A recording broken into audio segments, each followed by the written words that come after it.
Alright, hello everyone. Ilan na yung nanonood? Live na tayo, no? Nasa 535. Uy, salamat ha.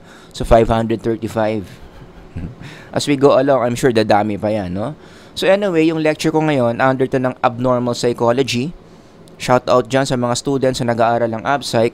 Ang title ng lecture ko is on Temptation, Sin, and Poor Mental Health. I'm sure marami na namang nakataas yung kilay ngayon. Anong kinalaman ng temptation at ng sin sa abnormal psychology? Kasi itong words na to, 'di ba, temptation and sin, these are very theological terms. But as you know, in this channel, yung psychology na pinopromote natin combines scientific psychology at the same time supernatural factors, biblical factors tulad ng temptation at ng sin. So yung mga nakataas yung kilay dyan, ibaba nyo muna as I go along. Makikita ninyo anong connect between temptation, sin, papuntang poor mental health. Ito yung framework na gusto kong i-discuss in this lecture. As you can see, meron tayong temptation dito. Meron siyang positive relationship with sin. Shout out sa mga psych majors dyan. I'm sure naalala nyo pa yung mga stat classes nyo. Anong ibig sabihin kapag may positive prediction yung temptation towards sin? It means mas marami kang temptation, mas mataas yung chance that you're gonna sin.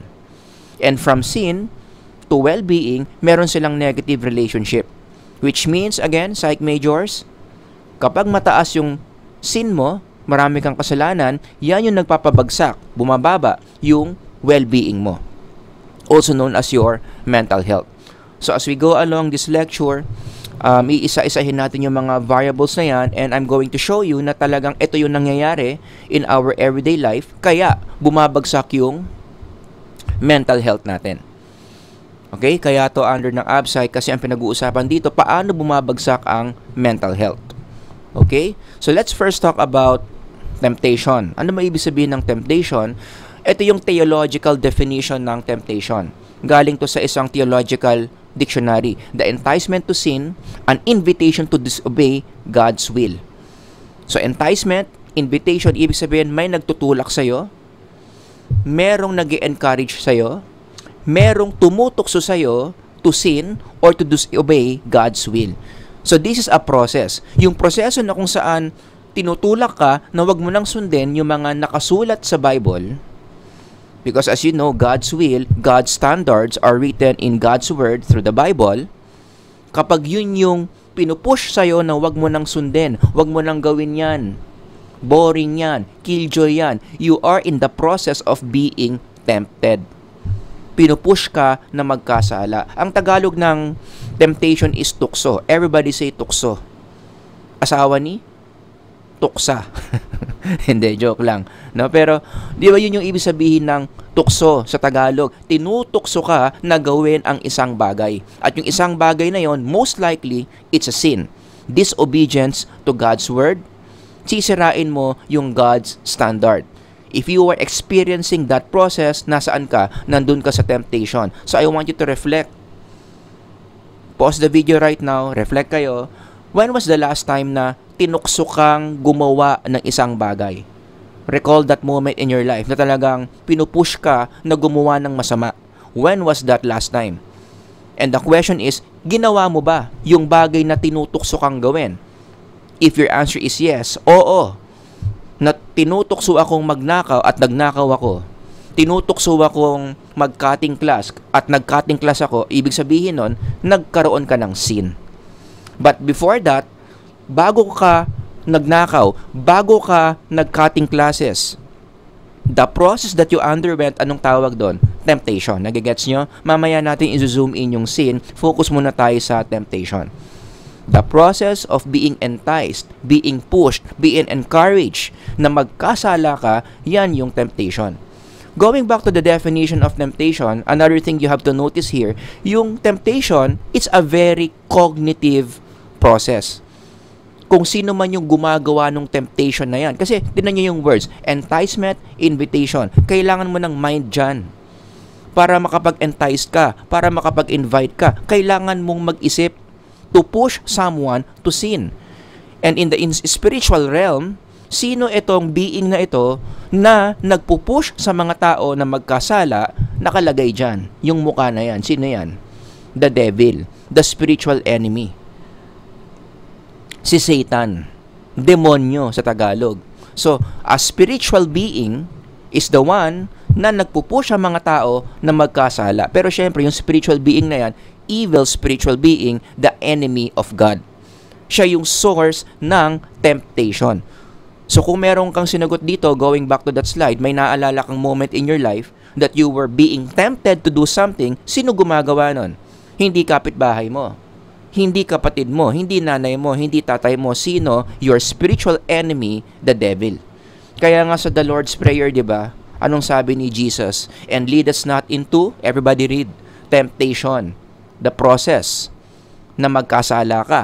Sino ang gumagawa ng temptation na yan? Di ituloy mo. But deliver us from the evil one. The evil one, the devil, the demonyo, siya yung gumagawa ng temptation. Another thing you have to notice about temptation is, if you notice, it is a process. Everybody say process. Kaya nga siya merong suffix na ION, di ba? Shon, temptation. Pag meron kang ION, proseso yan. Ibig sabihin, meron niyang phases, meron niyang steps. Hindi yan automatic na kapag tinatempt ka, ibig sabihin, magkakasala ka na. Depende pa rin sa'yo kung magiging successful ba yung process of temptation. Magiging successful ba yung pag-encourage sa'yo to cut classes? Magiging successful ba yung encouragement sa'yo na magnakaw? Depende nga yan sa process kung bibigay ka sa temptation or not. As you can see here in my diagram, ito yung proseso ng temptation. Kapag nag-yes ka sa temptation, nag-give in ka, sinunod mo yung pagpupush sa'yo, you sin. Pero not all the time. There are times, tinatempt ka, pero nagsabi ka ng no, therefore, you don't sin. So, depende. Hindi laging successful yung temptation. Temptation does not always lead to sinning. Siyempre, perfect example natin dyan, sino? Yung talagang tinempt siya ng tinempt, pero hindi siya nagkasin. For example, Jesus. Diba? Si Jesus lang may kaya niyan. In the Bible, the Jesus was led by the Spirit into the wilderness to be tempted by the devil. So even Jesus himself underwent the process of temptation. Ito. Diba? Nag-underwent siya niyan maraming beses. Pero anong pinagkaiba ni Jesus from us? Tayong may mga sinful nature, in spite all those temptations, He did not sin. So lahat ng temptation sa Kanya, going back to this diagram, puro siya no. 100%. He was tempted in all ways, yet He did not sin. Yun yung sinasabi dito sa Hebrews 4:15. O, negative example tayo. Kasi positive example si Jesus, no? Negative example, tao. Tayo na yan. And it started in the garden. Diba? Remember that? Adam, Eve, the serpent. Nasaan nag-start yung proseso ng temptation? Kinausap nung serpent yung tao. No, the serpent was more crafty than the beast of the field that the Lord God had made. And he said to the woman, eto na yung simula ng proseso. Did God really say that you must not eat from any tree in the garden? Step 1 yan ng temptation. No? Hindi ko na nalagay dito, sumagot yung babae. Kinorek niya yung serpent kasi mali yan eh. Hindi ito yung sinabi ni Lord. So ang sabi ni Eve, we may eat from any fruit in the garden except this tree. Yung tree of the knowledge of good and evil. Pwede kaming lahat kumain except ito. Kinorek niya yung serpent. Pero syempre, proseso nga to, hindi sumuko yung serpent. He continues, you will not certainly die. Kasi sinabi pala ni Eva dito, kapag kinain namin yung fruit of the tree of the knowledge of good and evil, ang mangyayari, mamamatay kami, sabi ni Lord. Yon. Sabi nung devil, you will not certainly die. Mali yan, hindi totoo yan. The serpent said to the woman, for God knows that when you eat from it, ano mangyayari? Your eyes will be opened and you will be like God, knowing good and evil. Nagigets nyo?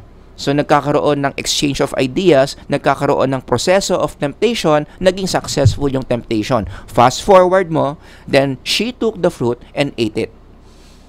Tapos, tinawag niya yung asawa niya, binigyan din niya ng prutas, kinain din ng asawa niya. So in that example, in that negative example, naging successful yung temptation. Nagkaroon ng proseso, nagkaroon ng pag-uusap dito, nagkaroon ng transaction between humans and the devil. They said yes, therefore they sinned. Yun ang proseso ng temptation. Now, let's move on to sin. Ano naman ibig sabihin ng sin? Going back to this diagram, yan yung goal kung bakit ka tinetempt. So, ang demonyo, kaya siya nanunukso. Kaya kanya binibigyan ng temptation, isa lang yung gusto niyang mangyari. Ano yon? Ilibre siya sa Jollibee. Hindi. Kaya niya gusto na itempt ka kasi gusto niyang magkasala ka, magkasin ka. This is the end goal of temptation. Ano ba yung sin? Sabi sa theological dictionary, transgression against divine law or, everybody read, violation of God's will. The moment na meron ka ng hindi sinunod sa God's will na nakasulat sa Bible, automatic yan. Ibig sabihin yan, nagkaroon ka na ng sin. At maraming klase ng kasalanan, sabi ng mga theologians. Shout out din dyan sa mga pastors na kakilala ko. Hello! Tama po ba itong tinuturo ko? Na ang sin, may dalawang categories yan. Sin of commission, sin of omission. Anong difference? Pag commission, gumawa ka ng isang bagay na sinasabi ng Bible na huwag mong gawin. Gets nyo? Huwag mong gawin, ginawa mo, commission. Omission, baliktad. Sabi ng Bible, gawin mo, hindi mo ginawa. Sin din pala yun. Okay? Like for example, ano yung mga sins of commission? Sabi sa Bible, huwag kang pumatay. Uminit yung ulo mo sa kalye, napatay mo yung kagitgitan mo, nagkasala ka. Sabi sa Bible, don't be greedy. Anong ginawa mo? Nanalo ka na nga sa loto, nagnakaw ka pa ng pera sa nanay mo. Grabe, no? Grabeng kasamaan naman yun. Nanalo ka na sa loto, ninakawan mo pa yung nanay mo. Nung wala siya, kinuha mo yung wallet niya, kinuha mo pa yung laman ng wallet niya. Grabe, kasalanan yan. Napaka-greedy mo naman. Right? Another example is adultery. Ano sabi sa Bible? Huwag mong pagnasaan yung asawa ng iba. Grabe. Ginawa mo pang girlfriend yung asawa ng kapitbahay mo. Oh. Lahat ng sinabi ko, yung color green, mga sin of commission yan. Yung omission naman, ang sabi sa Bible, magsimba ka, hindi ka nagsisimba. Ang sabi sa Bible, magbasa ka ng Bible everyday, ayaw mo magbasa ng Bible everyday. Ang sabi sa Bible, ipakalat mo yung goodness ni Lord sa ibang mga tao, ang pinapakalat mo, walang Diyos. You are denying God. You are promoting atheism. Sin of omission yung mga pula na yan. Okay? Regardless, i-combine mo yan, si man yan, or o man yan, anong tawag dyan? These are called sin. Transgression, violation of God's will. Ngayon, itong sin na to, in the spiritual realm, ang effect sa atin yan, meron tayong spiritual impurity. Everybody say spiritual impurity.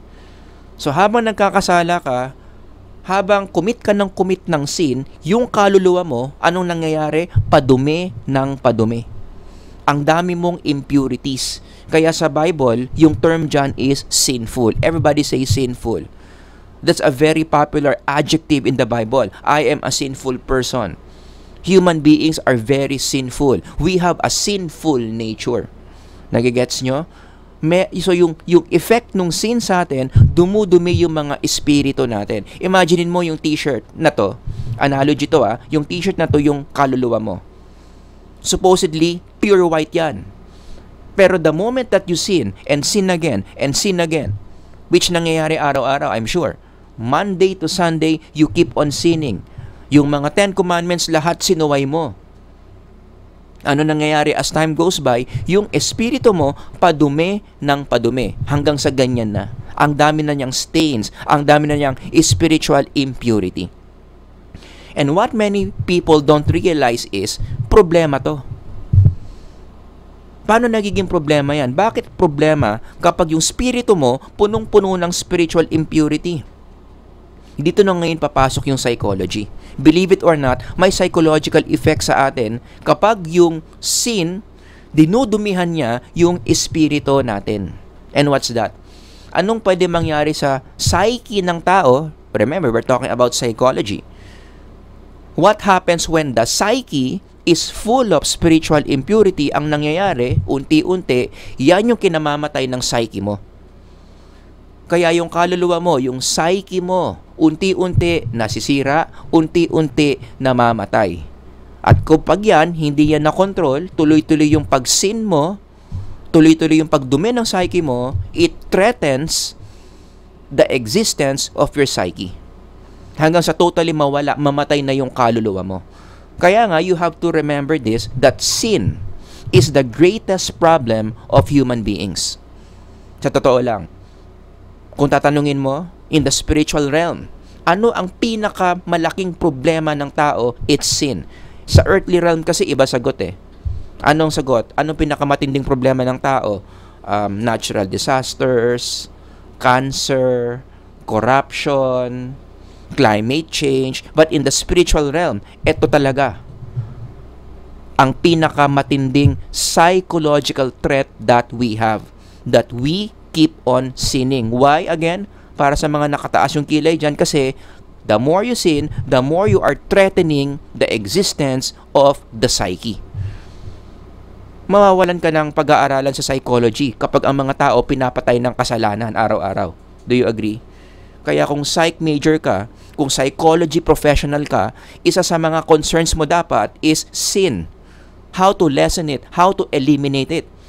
Because sin destroys, kills the psyche na pinag-aaralan mo sa psychology. For the wages of sin is, everybody read, death. Sin ka ng sin, maya-maya yung kaluluwa, yung psyche, patay na. And again, sino ang gusto na mag-sin tayo everyday? Sino ang may gusto na ibabad tayo sa kasalanan everyday? Yung spiritual enemy natin, who is the devil. Remember, isa yan sa mga description ni Kristo sa demonyo. The devil always has the desire to murder us. Everybody say murder. Paano niya tayo murder? By pushing us, by tempting us to keep on sinning. Because the devil knows, yan yung way kung paano pumatay ng psyche. Kaya yung description din ni Peter later on, no, sa 1 Peter, ganun din eh. Be careful daw sa demonyo. Because he is like a lion ready to what? Devour. Yan. Everybody say devour. Sa Tagalog, lamunin. 'Di ba pag ang isang tao nilalamon ng lion, sure ball patay 'yon. Parang wala pa ako narinig na nilamon ng lion tapos 50-50 na sa ICU, 'di ba? Sure ball. Lamunin ka ng lion, deads ka. 'Yun. And how does the devil do that? Paano tayo nilalamon ng demonyo? By keeping our psyche, sustaining our psyche to keep on sinning. Yan ang goal ng demonyo everyday. Ilubog mo ng ilubog, ilubog niya ng ilubog yung psyche sa kasalanan. The more we sin, the more sin kills our psyche, kaya nagkakaroon ng DSM-5. Diyan mo ngayon i-connect yung psychology. 'Di ba? One of the reasons kung bakit ang tao may mga mental health diagnosis sa DSM-5, may kinalaman dyan ang kasalanan. The more you sin, DSM-5 is waving. Yan. Paborito kong expression niya sa classroom. DSM-5 is waving. Kaya nga from here, pwede akong mag-propose ng research idea. Shout out dyan sa mga research teachers. Baka sabihin niyo na naman, puro lang ako Bible verse dito. O ito, meron akong conceptual framework. Kung meron kayong time, pwede niyong pag-aralan. Ito yung conceptual framework ko. Sin positively predicts DSM-5 diagnosis. Mas marami kang kasalanang ginagawa, mas mataas yung chance na meron kang something na makikita sa DSM-5. The more bumabagsak yung mental health mo. O, di ba? Yung mga nagre-research dyan, pwede nyo itong gawing thesis topic. Punta na tayo sa mental health. We're done with temptation. We're done with sin. Punta na tayo sa mental health. Ilan na yung nanonood? Kanina 535, no? Ngayon? Uy! Grabe naman yan. Nasa ano na? 6,333. Grabe salamat sa mga nanonood. And shout out sa inyong lahat. Anyway, so let's talk about mental health. I'm gonna use the word well-being kasi connected naman yan sa mental health, no? Ibig sabihin ng well-being according to the APA, ito yon. Basahin nyo na lang on your own. Pause the video if you need to. But this is also known as your spiritual health. Diba? Kapag sinabi mong maganda well-being mo, alam mo, bagsak ang well-being ko. You are referring to your spiritual health. Ito yung susi. Everybody say susi. Susi ito sa sanity, susi ito sa normality. Ibig sabihin, nakakapag-isip ka ng klaro, nakakaisip ka ng normal, nakaka-function ka ng maganda sa society, nakakatrabaho ka, nakakausap ka ng matino, nakakalaro ka ng mga sports, hindi ka nakukulong, wala kang mga kaso. Bakit? Meron kang sanity, meron kang normality. Bakit? Maganda kasi yung spiritual health mo. Maganda yung well-being mo. Kaya nga, if we're going to use a conceptual framework again, there is an inverse relationship between well-being and DSM-5 diagnosis. Ibig sabihin yan, again, Psych Major, shoutout sa inyo, dapat marunong kayo mag-interpret nito, mas mataas ang well-being mo. Mas healthy yung psychological health mo. Less likely magkakaroon ka ng DSM-5 diagnosis. The higher your well-being, the lower the chance of mental illness. Kaya ang application nito, for those of you na ayaw nyong magkaroon ng DSM-5 diagnosis, taas ang kamay, sino? Sino dito ayaw niya magkaroon ng DSM-5 diagnosis? Meron ba? Sino dito baliktad? Yan yung prayer niya araw-araw. Lord, sana bukas 10 ang DSM-5 diagnosis ko. Siyempre ayaw natin. Gusto natin normal tayo. Gusto natin sane tayo. Right? Paano mangyayari yon para hindi ka magkaroon ng DSM-5 diagnosis? According to the framework, i-sustain mo yung well-being mo. Meron kang mga bagay na dapat gawin. May mga bagay ka na dapat i-secure. Para maganda yung well-being mo, hindi ka magkakaroon ng mental illness na madadiagnose ang DSM-5. At yan ang pinag-aaralan sa positive psychology. Shout out sa mga former students ko dyan sa positive psych. Yan yung pinag-aaralan namin the entire semester. Ano yung iba't ibang mga psychological factors para lumakas yung well-being mo para hindi ka magkaroon ng DSM-5 diagnosis. Nagigets nyo? Now we have discussed all the 3 concepts. Balikan natin yung pinopropose kong framework dito. Ito yon. This is happening to us every day. Every day, lahat tayo, we are undergoing the process of temptation. Na kapag marami tayong temptation, tumataas yung chance ng sin natin, which by the way, ang gumagawa ng temptation is demonyo, asawa ni demonya. Kilala nyo yan. So, tinetempt tayo ng demonyo, tumataas yung chance na nagkakasin tayo. After all, we are sinful creatures because we keep on sinning. Yan yung reason kung bakit bumabagsak yung well-being natin. Okay? So, in the next part of this lecture, ang gagawin natin, boom.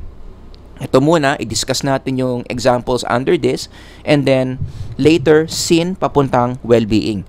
Pag-usapan muna natin itong temptation papuntang sin. Okay? So, ano yung mga examples na ang mga tao nag-undergo ng process ng temptation kaya sila nagkakasala?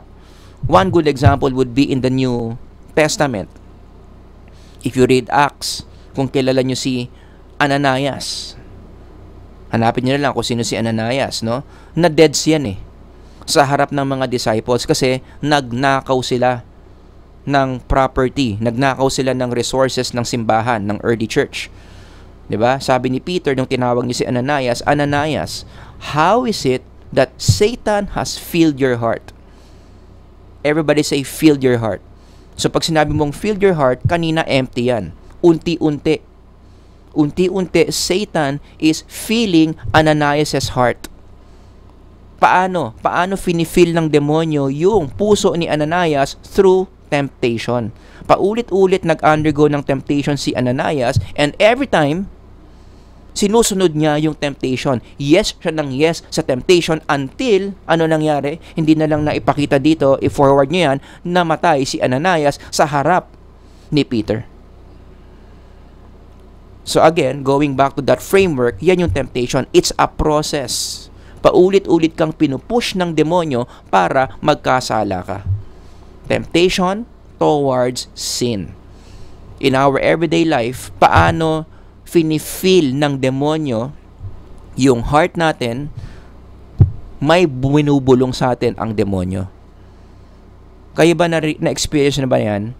Yung parang there are times, in your quiet times, meron kang naririnig na bulong, at yung bulong na naririnig mo, sinasabihan ka na gumawa ng masama.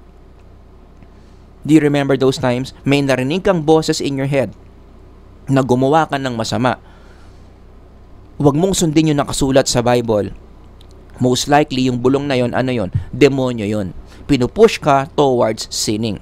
Everyday examples, ito kasi New Testament example eh. 'Di ba? Pero in our everyday life, modern examples, ang dami nating ganyang examples ha. Nagkalat yan saan? Sa mga balita. Halimbawa, kung nabalitaan niyo sa Antipolo, yung massacre doon. 'Di ba? Merong isang tao na nagtatrabaho sa isang bakery, pinatay niya lahat ng co-workers niya. Nung in-interview siya ng mga reporters, bakit niya nagawa yun? Anong sabi niya? Kinutuban daw siya. May bumulong daw sa kanya na papatayin daw siya nung mga kasama niya na 7. Kaya bago pa man daw nilang gawin yon, inunahan na raw niya patayin yung mga tao sa paligid niya. Anong tawag dyan? Anong tawag dyan ng lola ko? Bulong ng demonyo. Temptation, being successful. Diba? How do you explain these kinds of news? 10 years old na lalaki, pinatay sa taga ng sarili niyang ama. Bakit? For sure, hindi yan automatic ha. Hindi yan automatic na kumuha siya ng kutsilyo, pinatay niya anak niya. No. May process of temptation yan. May bulong na naririnig yan. At sinunod niya yung bulong, kaya niya napatay yung anak niyang 10 years old. How do you explain this news? Grade 7 student, pinatay ang sariling ina. Grabe. Nanay niya, pinatay niya. Ano yan? Automatic, random. Pagising niya, punta siya sa kusina, kinuha niya yung kutsilyo, sinaksak niya nanay niya. Hindi, may proseso yan. May bulong naririnig. Yung grade 7 na yan. May nagpupush sa kanya muna bago niya nagawa yan. The process of temptation para magkasala ka. So given those examples, I want you to reflect. Go back into your life. Ano yung mga moments in your life na may narinig kang bulong na gumawa ka ng masama? Pwede mong ilagay sa comment section kung pwedeng i-share. Di ba? Ano yung binulong sa'yo na alam mo, yung binubulong sa'yo, masama pag ginawa mo?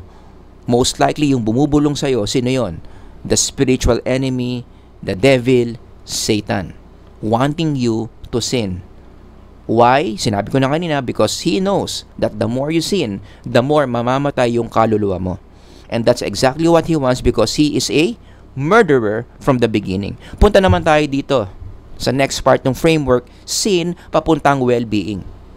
Meron akong hypothesis dito, no, na gusto kong sana i-take seriously nyo, lalo na kung mga psychology majors kayo, lalo na kung mga psychology professionals kayo. Here's my hypothesis. The more you sin, the poorer your well-being. Let me repeat. The more you sin, the poorer your well-being. One of the reasons kung bakit bumabagsak yung well-being ng psyche, kaya nagkakaroon ng abnormal psychology, kaya natin kailangan ng clinical psychology. Anong reason? Because we keep on sinning. So you need to take sin seriously. Hindi lang ito topic na dapat pag-usapan ng mga pastor. No. In fact, kung psych major ka, kung psychology professional ka, dapat issue sa'yo. Big deal sa'yo yung sin. Because sin kills. Sin is deadly. Kaya nga yung church sinamarize yung sin into 7 deadly sins. Negative yung word na deadly. Ikamamatay mo yan. It's life-threatening. Every sin that you see here on the list, pampabagsak ng mental health. Okay? Kaya kung psychology professional ka, kung psychology major ka, dapat concern mo talaga yung sin, na dapat ang tao hindi nagsisin, nalilesen yung sin. Because the more we sin, the more our well-being suffers. We don't have enough time to discuss each of these sins to demonstrate paano each one pinapatay ang kaluluwa. Mag-focus lang ako sa isa. Gagawa na lang natin ng separate lectures yung isa-isa. No? But for this lecture, i-pick ko lang yung lust. Diba? Lust. It's a sin. It's one of the 7 deadly sins. Paulit-ulit sa Bible sinabi yan. Flee from sexual immorality. Ang nagpa-power sa sexual immorality is yung lust. Kaya ka nagkakaroon ng sexual immorality kasi meron kang lust inside you.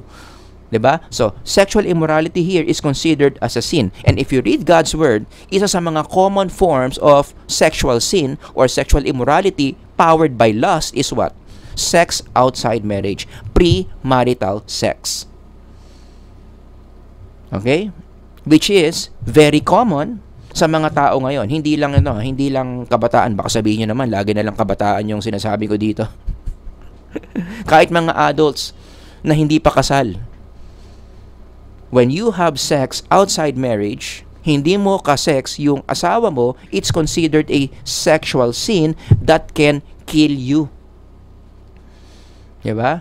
O ngayon, sa society natin, bakit very common yung behavior na yan, yung premarital sex? Because it's being tolerated. It's being normalized. Unang-una, may mga models tayo of that. Diba? Mga celebrities. Pagmamayabang pa yung sex life nila. Nakipag one night stand daw sila sa isang ganito. Ang sarap-sarap daw. Yan, mga celebrities yan. Hindi lahat may mga celebrities na ganyan. O, yung mga followers ng celebrities na yan, bibili. Uy, si idol nakikipag one night stand. Gayahin nga natin. Social learning theory yan. You do what your idol does. Diba? O tapos, madali pang gawin yung ginagawa ni idol kasi yung technology natin agrees with the temptation of sexual sin. Marami tayong mga technologies na makakatulong para mag-commit ka ng sexual sin, such as sexual immorality, sex outside marriage. So, kuha ka lang ng cellphone mo, merong mga apps dyan na yan talaga yung design. Makahanap ka ng sexual partner willing to do a sin with you. Please lang, yung mga nakataas ang kilay dyan, huwag nyo naman sabihin na yung mga app na to ginagamit to para meron kang ka-Bible study. Huwag nyo naman sabihin na yung mga app na to nandyan yan, ginawa yan para makahanap ka ng kasosyo sa negosyo. Diba? Huwag na tayo mag-pretend kung bakit ba ginawa yung mga apps na yan. Ang reason ba't ginawa yan? Access to other people who are willing to have sex with you. Nagigets nyo? O ngayon, ano ngayon nangyayari? Yung lust na yan, the more you give into it, it's a sin, right? It kills your psyche. Hindi lang yung Bible yung nagsasabi niya, baka sabihin niya, ayan na naman yung mga Bible verses mo, andyan na naman yung mga 1 Corinthians mo. Sasabihin mo, masama ang sin sa psyche kasi sinabi ni Saint Paul. Hindi. Even science agrees na masama ang lust. Marami na mga researchers na nagsasabi that the more you give in to lust, the more you commit sexual immorality, the more you have casual sex with different people, it threatens your mental health. Basahin nyo lang yung mga articles na to. Gagawan ko na lang to ng mga separate lectures. But these articles are basically saying that the more you give into lust, the more you sleep with people na hindi mo naman asawa, ang tawag nila dyan, casual sex, the more natitreten yung mental health mo. Nagkakaroon ka ng depression, nagkakaroon ka ng anxiety. In some other studies, it even threatens your future marriage. Longitudinal studies yung mga yun i-discuss ko yan in other lectures. Bottom line, giving into lust, which is a sin, destroys your mental health as confirmed by scientific research.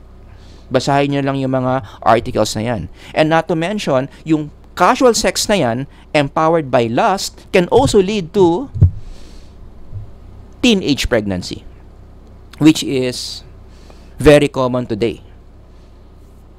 Ang Pilipinas, isa sa mga matataas ang rates sa teenage pregnancy. And as you know, nasaan yung psychology dyan?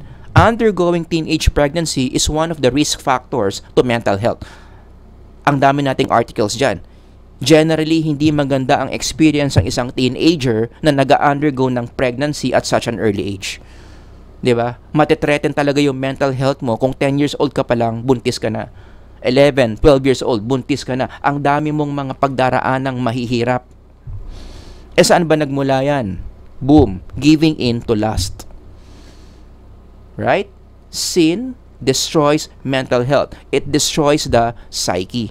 Not to mention, other than teenage pregnancy, ang isa pang possible outcome ng sex ka ng sex sa mga taong hindi mo kakilala, may mga sakit na mga lumalabas.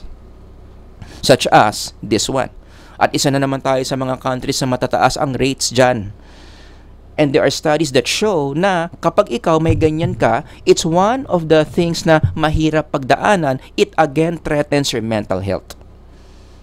Hindi ko sinasabing lahat ng tao na may HIV may poor mental health. I'm not saying that. But what studies are saying is having HIV can predict poor mental health. Dahil sa stigma, dahil sa mga pagdaraanan mo, kung may HIV ka, it consistently threatens your mental health. So saan galing lahat yan? Bakit may mga ganyang sakit? Bakit nabubuntis yung mga teenagers? Kasi napaka-powerful ng lust and many people are giving in to it. It destroys the psyche. Nagigets nyo? Isa pa lang yan ha. Lust pa lang yan. So going back to that slide, isa pa lang yan. Lahat yan, i-zoom in mo, negative ang effects niyan sa espiritu mo. Because sin kills.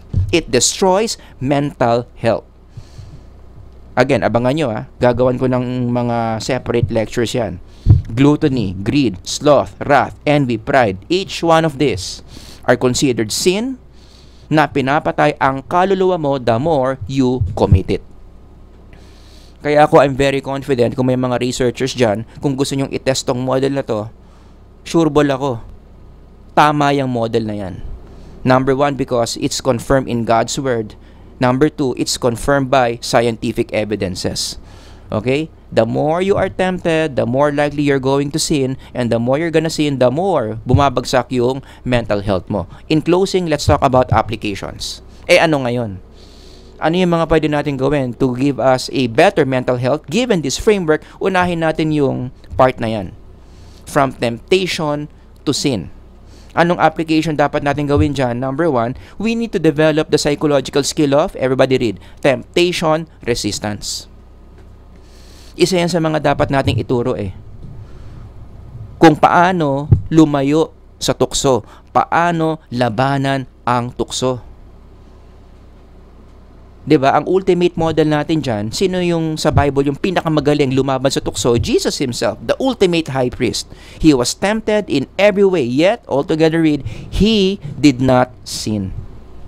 He did not sin. Lahat nung temptation na binigay sa kanya, successful siya in resisting it. Siyempre, hindi naman natin goal na maging na maging as perfect as Jesus because we cannot be perfect. Right? So, in psychological terms, paano natin lalabanan yung sin? Gamit tayo ng psychological language, kailangan i-develop natin yung tinatawag nating conscientiousness. Everybody say conscientiousness. Sa mga psych majors dyan, naalala nyo itong conscientiousness, ito yung letter C sa Big Five, ocean. Altogether, ano yung ocean? Openness. Conscientiousness is letter C. Ito yung mga sub-traits ng conscientiousness. Yan. Bottom line, in the context of this lecture, conscientiousness is your ability to self-control. Hindi yung tuwing tinutukso ka, yes ka ng yes sa tukso. Meron kang ability na mag-no. Meron kang ability na hindi ka nag-give in sa tawag ng laman mo. Ang tawag dyan sa psychology, conscientiousness. The more conscientiousness you have, mas magaling ka sa conscientiousness, mas mababa yung sin that you are committing, kaya mas nagiging healthy yung espiritu mo. And you know what? Hindi ko lang to gawa-gawa. Yung ganong framework, conscientiousness leads to better mental health. May mga scientific evidences tayo dyan. That the more a person is highly conscientious, mas maganda yung mental health. Less anxiety, less depression. In the spiritual level, bakit? Kasi nga, nagagamit mo yung high conscientiousness in sinning less. And the less you sin, the better the mental health. Nag-gets ninyo? I-summarize ko yung framework ko. Pwede nyo na namang gamitin sa research to. Mas mataas ang conscientiousness, less likely you're going to sin. Less likely you're going to sin, less likely yung mas maganda yung mental health mo. Nag-gets nyo? Ulitin ko, mataas ang conscientiousness, magaling kang mag-control. Hindi kasama ng sama sa barkada mo. Hindi lahat ng pagtutukso ng barkada mo, sinusunod mo, drugs, sex, no ka ng no, okay yon. Kaya hindi ka nagkakasala. At dahil konti lang yung kasalanan mo, tumataas yung mental health mo. Diba? Ang ganda ng framework natin. Please lang, hanapan nyo to ng data for sure, mako-confirm yan. So that's the first application. Turuan natin yung mga estudyante natin. Dapat isama to sa curriculum. In all ages, kung paano mag-resist ng temptation. Paano i-develop yung conscientiousness. Gagawan din natin ng ibang lecture yan. May mga steps yan Kung paano ba na-develop yung conscientiousness. Your ability to control yourself. How about this one? Punta tayo sa framework na yan. Sin to well-being. The more you sin, the poorer your well-being. Anong application natin dyan? Kaya nga dapat, i-neutralize natin yung morality. Kasi yung ultimate threat in our society today, kaya bumabagsak yung mental health ng maraming tao, yung morality natin nagiging gray na. It used to be black and white. May masama, may mabuti. But because of the devil's influence, because of our spiritual enemies, yung environment natin has already conditioned us na yung tama at mali, lahat yan gray. Wala naman talagang tama at mali. Everything is gray area. That's the ultimate move of the devil. When the devil makes you believe that something that is sin is not sin. Ninyo-neutralize niya. Tinitame down niya yung sin para maniwala ka na yung sin, hindi talaga sin yan, kaya huwag kang mag-guilty sa kakagawa niyan. That's the work of the devil. Let me give you one example kung paano ginagawa yan. Yung mga klarong-klarong sin, mga nakakamatay, nagte-threaten sa psyche natin, papalabasin, hindi talaga sin yan. May isang politician nagsabi, hindi ko lang babanggitin yung pangalan, kayo na lang bahala mag-research. Pero ang sabi niya, when it comes to sin, statement niya, walang mali sa'yo. Walang kailangang itama sa'yo. Ang iyong pagiging blank, insert mo na lang dyan kung anong sin yan. Pero in the context of this, may particular sin siyang sinasabi na wag ka raw mag-guilty kapag kinocommit mo yon. Bakit daw? Kasi yan ay bahagi ng pagiging ikaw. Again, in the context of this direct quotation, may pinurpertain to na isang sin, pero pwede mong i-insert yung ibang mga sin dito Ang iyong pagiging greedy, ang iyong pagiging envious, ang iyong pagiging mayabang, ang iyong pagiging matakaw, ay bahagi ng pagiging ikaw. I hope you see how this is a devil's work. How this is devil's idea. Kasi kapag ikaw naniwala ka dito, ano mangyayari?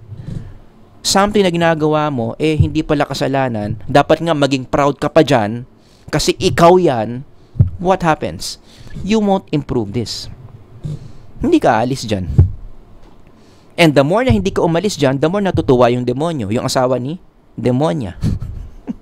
Bakit natutuwa si demonyo at si demonya? Kasi araw-araw ginagawa mo yan Hindi ka nagigilty sa kagawa niyan. Bakit? Naniwala ka na sa sinabi na to. Na hindi kasalanan yan. Dapat maging proud ka pa dyan. Kasi ikaw yan. Ipakita mo sa buong mundo na ganyan ka. Yun ang problema. Yung pinapakita mo sa buong mundo, sin. Na ang spiritual consequence pala araw-araw, the more you commit this, it threatens your mental health. Diba? Isa pang move ng culture natin ngayon into promoting sin is gagamitin pa yung term na happiness. Everybody say happiness. Yan. Diba very positive yung happiness? Pero that's what the devil will do. I-associate niya yung sin with the word happiness so that whenever you find yourself wanting to sin, may isip mo masaya ang magkasala. Di ba usong-uso yan sa popular media? Usong-uso yan sa mga music? Hindi na lang ako magbabanggit ng mga banda, pero maraming songs, yan yung sinasabi, gawin mo itong scene na to, kasi itong scene na to, pampasaya. Kaya boring buhay mo kasi hindi mo to mga ginagawa. Hindi ka kasi umiinom, hindi ka kasi naninigarilyo, hindi ka kasi nakikipag one night stand, masyado kang killjoy, masyado kang conservative. Kaya boring buhay mo. Enjoyin mo yung buhay mo. Gawin mo lahat ng kasalanan. Gawin mong lifestyle. Sasaya ang buhay mo. Huwag mo nang isipin yung mga bawal-bawal ng mga matatanda, mga killjoy yan. Maging masaya ka. Sundin mo ang takbo ng puso mo. Ang sinisigaw ng puso mo. Yun ang problema. Yung sinisigaw ng puso mo, because we have a sinful heart, makes you sin. Which is ironic. Sabi nga ng demonyo, gawin mo yan para sumaya ka, pero ang reality, the more na ginagawa mo to, unti-unti mong sinisira yung totoong happiness mo. Kasi unti-unti, the more you keep on doing this, the more bumabagsak ang mental health mo.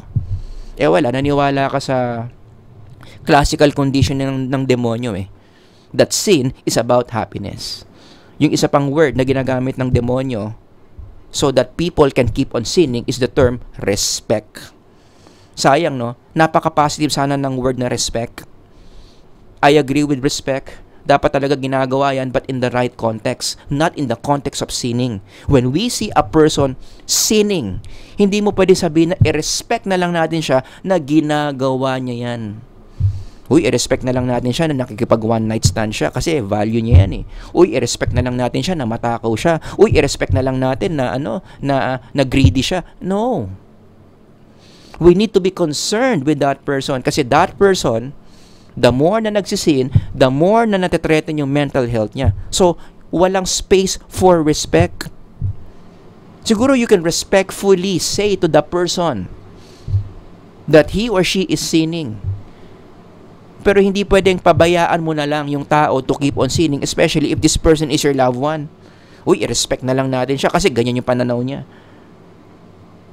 This is the devil's work. Kasi kapag ikaw naniwala ka sa respect na yan, ano mangyayari? Hindi mo na i-correct yung mga tao. Hahayaan mo na lang sila to keep on sinning, hahayaan mo na lang sila to keep on destroying themselves. Diba? Kaya sayang yung mga words na yan, no? Happiness, respect, self-love movement, magaganda sana. But these are the very tools, the very ideas na ginagamit ng demonyo, asawa ni demonya, para masira ang mental health ng tao. These are considered spiritual risk factors where sin is being normalized. When sins are being normalized to destroy the psyche of human beings created in the image of God, yan ang goal ng demonyo. Yan yung gusto niyang mangyari. Kapag naniwala ka kasi that sin makes your life happy, naniwala ka na ang sin, dapat nirerespeto na lang yan, wag na lang tayo magpakialaman, ano mangyayari sa mga psyche ng tao, hindi sila aalis dyan. Gets nyo? Hindi sila aalis dyan. Magstay lang yung mga psyche dyan. Ginawa ng lifestyle yung 7 deadly sins, exactly what the demon wants to happen. Nagigets nyo? Yan yung reason kung bakit pumapalya ang mental health in the spiritual perspective. Supernatural perspective. O, di ba? Yan ang kumpletong psychology. No? Hindi yung puro lang tayo sa journal articles. Okay? Anyway, I'm sure marami na namang galit sa akin dyan. Marami na namang nakataas ang kilay dyan. Okay lang. Hindi naman tayo nandito para magpalamig ng ulo. Yung mga mainit ang ulo dyan, hindi ako nandito para palamigin ng mga ulo nyo. Nandito ako to give lectures that reflect the truth about our psyche. Alright? So kung may mga questions kayo, comments kayo, ilagay nyo lang dyan sa baba. Sir Howard here. Until the next lecture, God bless everyone. Bye-bye!